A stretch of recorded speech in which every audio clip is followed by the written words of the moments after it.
Hello बच्चों, let's read the question. कह रहा the decreasing order of second ionisation potential of potassium calcium and barium is. Potassium calcium और barium के बच्चों second ionisation potential के को हमें किस में लगाना है बच्चों? डिक्रीजिंग ऑर्डर में लगाना है बच्चों।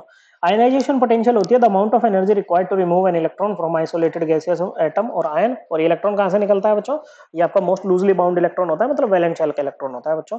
अब क्या होता है बच्चों, जो आपकी आयनाइजेशन पोटेंशियल होती है ना बच्चों, ये क्या होती है बच्चों? ये इनवर्सली प्रोपोर्शनल होती है रेडियस की।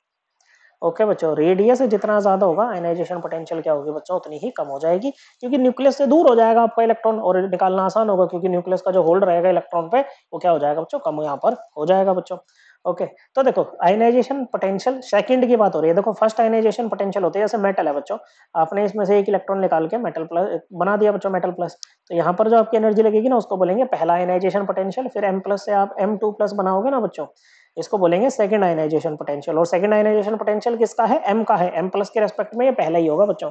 ओके, तो देखो यहाँ पर आपके पास में क्या क्या है, पोटेशियम है बच्चों। ओके, पोटेशियम की कॉन्फ़िगरेशन क्या होती है बच्चों? पोटेशियम आपका ये इसमें आता है, ये फोर्थ पीरियड में आता है बच्चों।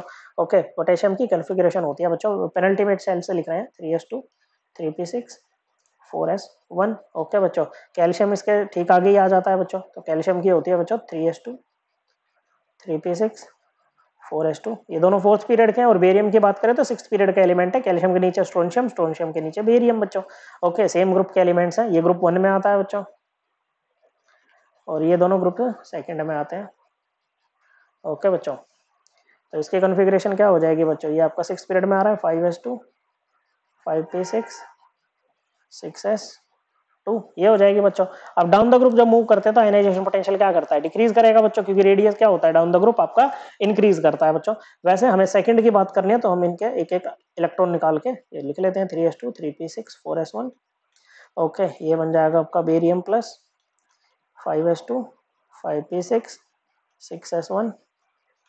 ओके, और ये बन जाएगा पोटेशियम प्लस 3s2 3p6। अब डाउन द ग्रुप क्या होता है बच्चों? आपका साइज इंक्रीज करता है, तो आयनाइजेशन पोटेंशियल क्या करेगी? डिक्रीज करेगी बच्चों। तो बेरियम प्लस का जो आयनाइजेशन पोटेंशियल होगा, या बेरियम का जो सेकंड आयनाइजेशन पोटेंशियल होगा, वो सबसे कम होगा बच्चों। तो बेरियम को हम सबसे पीछे लगाएंगे। अब कैल्शियम में और पोटेशियम में कंपेयर करते हैं, तो हम कंपेयर करेंगे K प्लस और Ca प्लस को। तो देखो लेफ्ट टू राइट हम जब पीरियोडिक टेबल में मूव करते हैं तो साइज डिक्रीज करता है बच्चों। तो जो कैल्शियम का साइज होगा ना, वो पोटेशियम से क्या रहेगा बच्चों? कैल्शियम का साइज ना पोटेशियम से कम रहेगा बच्चों। लेकिन जब हम कैल्शियम प्लस की और K प्लस की बात करेंगे ना, तो साइज को मत देखो बच्चों। यहाँ पर देखो, इसने अपना ऑक्टेट कंप्लीट कर लिया बच्चों, नोबल गैस कॉन्फ़िगरेशन एक्वायर कर ली बच्चों। ओके, जबकि ये नोबल गैस कॉन्फ़िगरेशन नहीं है, और नोबल गैस कॉन्फ़िगरेशन से क्या होता है बच्चों?